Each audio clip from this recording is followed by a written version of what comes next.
Bismillahirrahmanirrahim. Assalamualaikum warahmatullahi wabarakatuh. Selamat pagi teman-teman. Bagaimana kabarnya hari ini? Semoga teman-teman selalu sehat walafiat dan dalam lindungan Allah Subhanahu wa Ta'ala. Oke teman-teman, kembali lagi dengan Miss Mary di pelajaran PPKN, Pendidikan Pancasila dan Kewarganegaraan. Oke, sebelum kita belajar, marilah kita bersama-sama mengucapkan lafaz basmalah. Bismillahirrahmanirrahim. Oke teman-teman, Miss Mary akan memberikan gambar. Nah, gambar di belakang Miss Mary adalah batik. Teman-teman juga pasti sudah tahu. Nah, batik merupakan salah satu karya bangsa Indonesia yang sudah diakui dan dihargai secara internasional. Nah, dibuktikan dengan adanya berbagai macam pameran dan peragaan busana berbahan batik yang dilakukan secara rutin di berbagai negara. Karya bangsa Indonesia ini sudah terbukti, diakui dan dihargai oleh bangsa-bangsa lain. Lalu, bagaimana dengan kita sendiri? Apakah kita sebagai warga negara Indonesia sudah memberikan penghargaan yang sama terhadap karya bangsa sendiri? Dan bagaimana cara kita untuk menghargai karya bangsa Indonesia? Nah, kita akan belajar pada bab kali ini, yaitu bab 1 tentang penerapan nilai-nilai Pancasila dalam kehidupan sehari-hari. Nah, teman-teman, setelah pembelajaran ini, Miss Mary berharap teman-teman dapat menjelaskan tentang penerapan nilai-nilai Pancasila dalam kehidupan sehari-hari dan menyajikan hasil analisis tentang penerapan nilai-nilai Pancasila dalam kehidupan sehari-hari. Nah, teman-teman mengakui dan bangga terhadap hasil karya bangsa sendiri merupakan salah satu sikap yang mencerminkan nilai-nilai Pancasila. Nah, sila-sila Pancasila menjadi tuntunan bagi seluruh warga negara Indonesia. Nah, semua warga negara Indonesia dapat menerapkan nilai-nilai Pancasila dalam berbagai bidang kehidupan. Pedoman hidup dalam berbangsa dan bernegara sangat diperlukan, khususnya untuk bangsa Indonesia, karena bangsa Indonesia merupakan bangsa yang beragam. Jika pedoman hidup ini dilaksanakan dengan baik, maka kehidupan kita akan damai dan sejahtera. Namun, sangat disayangkan, masih banyak warga Indonesia yang tidak menjadikan nilai-nilai Pancasila sebagai pedoman hidup. Nah, akibatnya masih tampak ketidakharmonisan di dalam kehidupan bermasyarakat. Nah, teman-teman, seperti yang sudah kita ketahui bahwa Indonesia merupakan negara dengan berbagai macam suku, bangsa, agama, dan budaya. Nah, sebagai negara yang memiliki keberagaman yang sangat tinggi, tentunya kita perlu adanya pedoman untuk bersikap dan berperilaku agar terciptanya kehidupan yang damai dan sejahtera.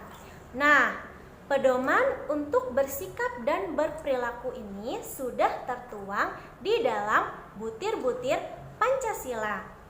Berikut akan Miss Mary berikan contohnya bagaimana menerapkan butir-butir sila Pancasila dalam kehidupan sehari-hari.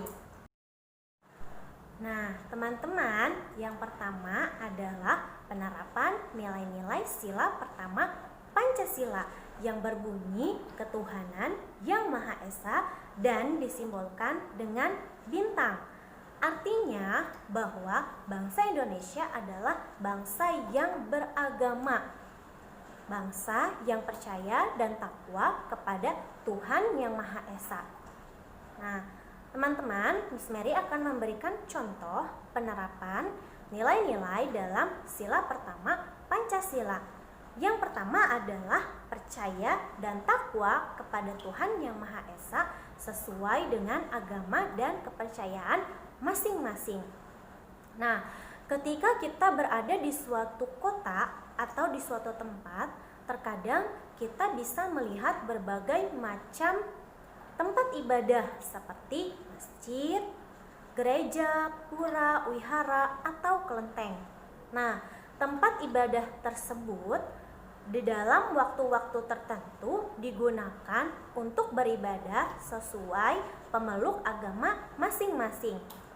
Nah, kegiatan masyarakat untuk beribadah merupakan salah satu bentuk bahwa bangsa Indonesia percaya dan takwa kepada Tuhan Yang Maha Esa sesuai dengan agama dan kepercayaan masing-masing.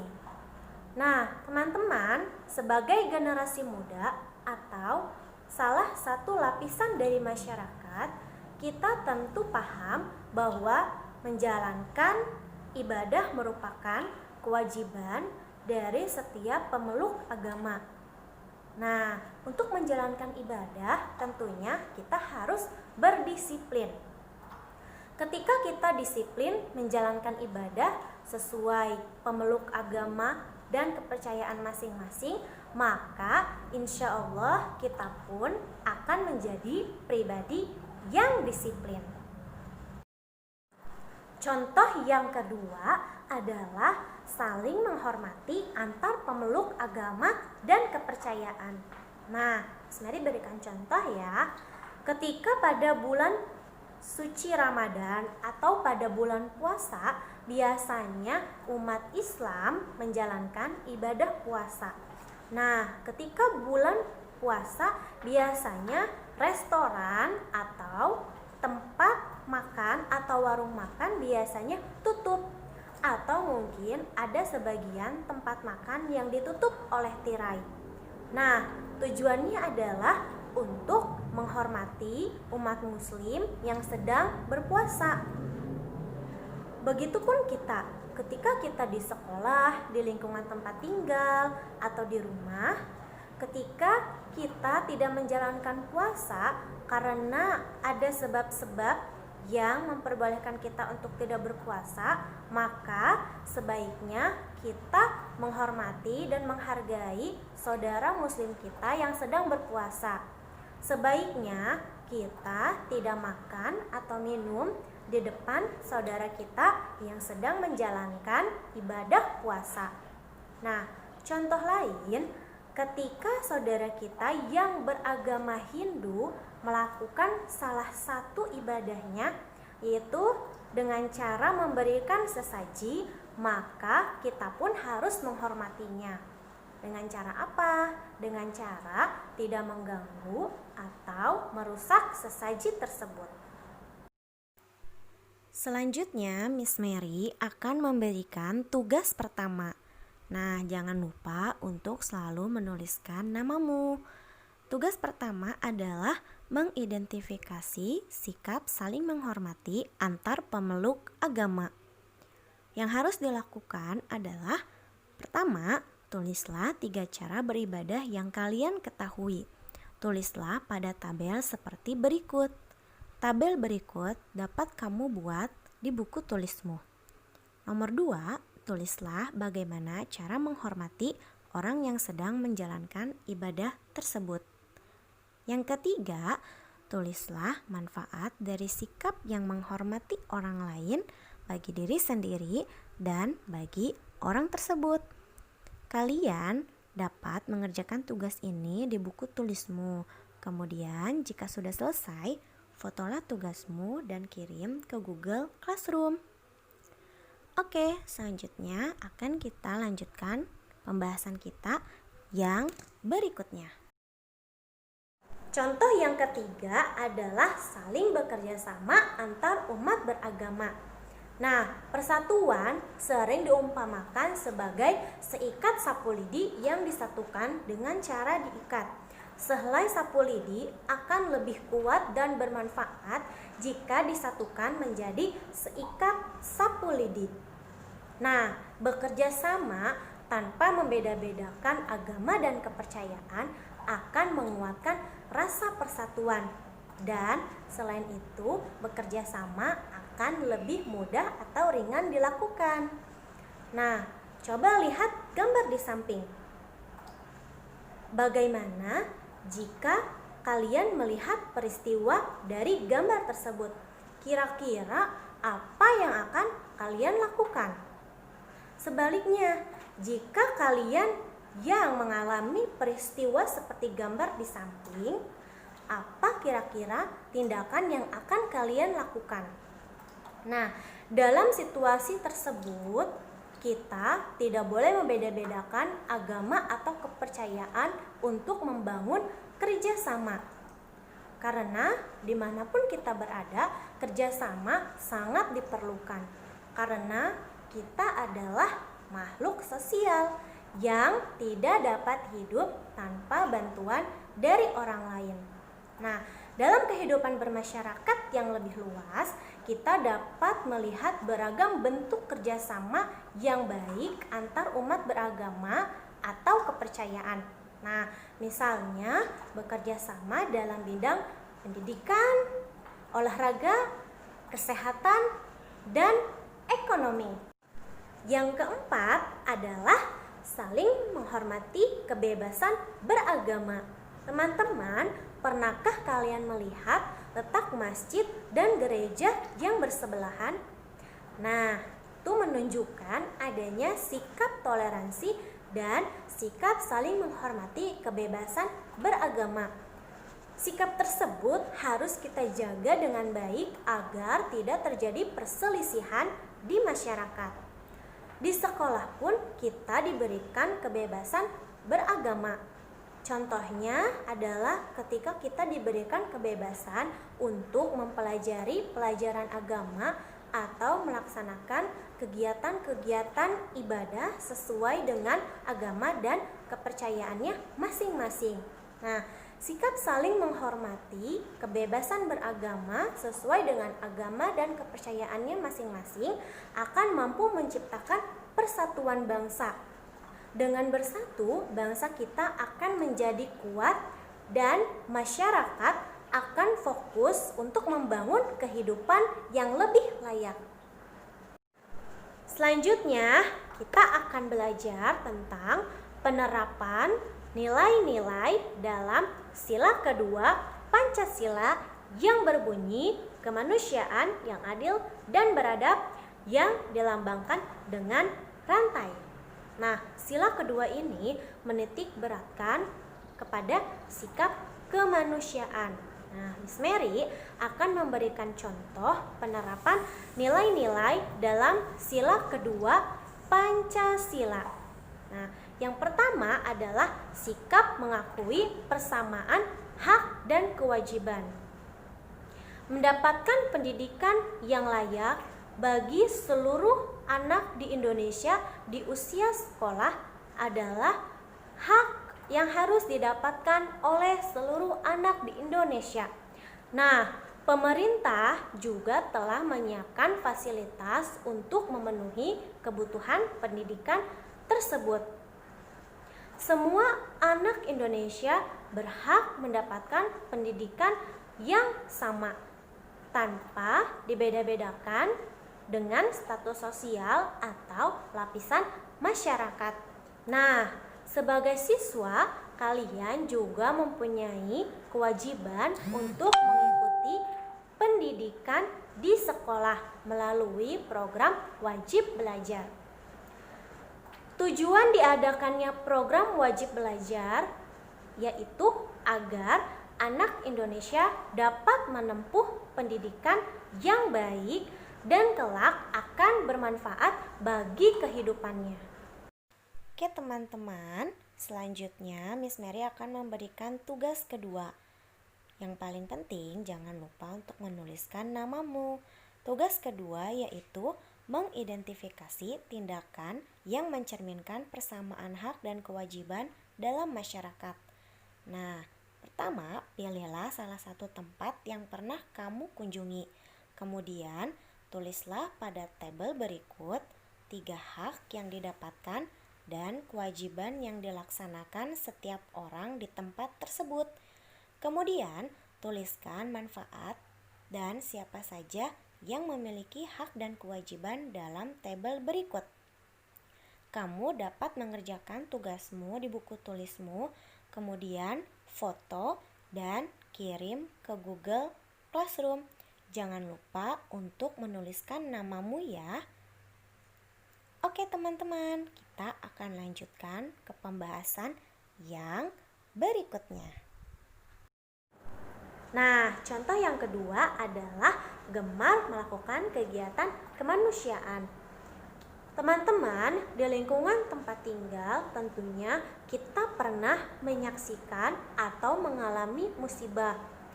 Ketika tetangga ada yang mengalami musibah, maka sebagian besar tetangga lain akan memberikan bantuan.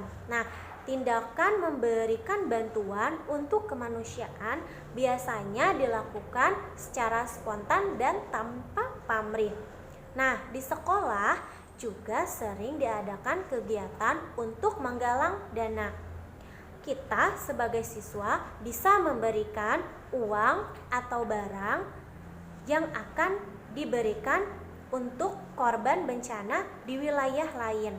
Nah, tindakan seperti yang kita lakukan insya Allah akan meringankan beban orang yang terkena musibah dan memupuk rasa persaudaraan melalui tindakan kemanusiaan itu harus dibudayakan. Ketika kita menolong orang lain tidak perlu bernilai besar, cukup dengan kemampuan yang kita miliki. Nah, semakin banyak yang membantu, maka beban penderitaan orang yang mengalami musibah akan teratasi dengan baik. Oke, contoh yang ketiga adalah tidak semena-mena kepada orang lain. Nah, tindakan semena-mena merupakan tindakan yang tidak mempedulikan nilai-nilai persamaan hak dan kewajiban. Nah, contoh tindakan semena-mena adalah ketika kita meminta tolong kepada orang lain dengan cara yang tidak sopan, ya. Contoh, misal kita minta tolong kepada asisten rumah tangga tetapi dengan cara yang tidak sopan. Walaupun asisten rumah tangga sudah mendapatkan upah, tetapi bukan berarti kita dapat melakukan kegiatan dengan sesuka hati. Sebagai manusia, kita harus saling menghormati dan saling menghargai. Nah, contoh yang keempat, contoh yang terakhir adalah menjunjung tinggi nilai kemanusiaan. Saat terjadi musibah atau saat terjadi bencana, hal pertama yang dilakukan adalah memberikan pertolongan kepada korban. Tenda-tenda darurat mulai didirikan, kemudian dapur dan tempat-tempat pengobatan juga disediakan. Tidak jarang lokasi yang digunakan untuk menampung korban berada di sekolah, tempat ibadah, bahkan rumah-rumah penduduk lainnya. Nah, semua itu dilakukan demi rasa kemanusiaan. Setujukah kamu dengan hal tersebut? Pasti setuju. Oke teman-teman, selanjutnya Miss Mary akan memberikan tugas ketiga atau tugas terakhir. Miss Mary tidak bosan mengingatkan untuk kamu menuliskan namamu pada buku tugasmu. Tugas yang ketiga, penerapan nilai-nilai Pancasila dalam kehidupan sehari-hari. Tulislah 3 contoh penerapan nilai-nilai dalam sila pertama dan sila kedua Pancasila pada tabel berikut. Contoh yang kamu tulis adalah contoh yang belum pernah Miss Mary sebutkan ya. Tidak boleh sama dengan Miss Mary. Oke. Setelah itu, fotolah tugasmu dan kirim ke Google Classroom. Terima kasih. Baiklah teman-teman, sampai di sini pembelajaran kita kali ini. Semoga pembelajaran kali ini dapat bermanfaat untuk kita semua. Marilah kita tutup pembelajaran hari ini dengan sama-sama mengucapkan lafaz hamdalah. Alhamdulillahirabbil alamin. Baiklah teman-teman, terima kasih atas waktu, perhatian, dan kerjasamanya. Jangan lupa untuk terus belajar di rumah ya. Terima kasih semuanya. See you next time. Wassalamualaikum warahmatullahi wabarakatuh.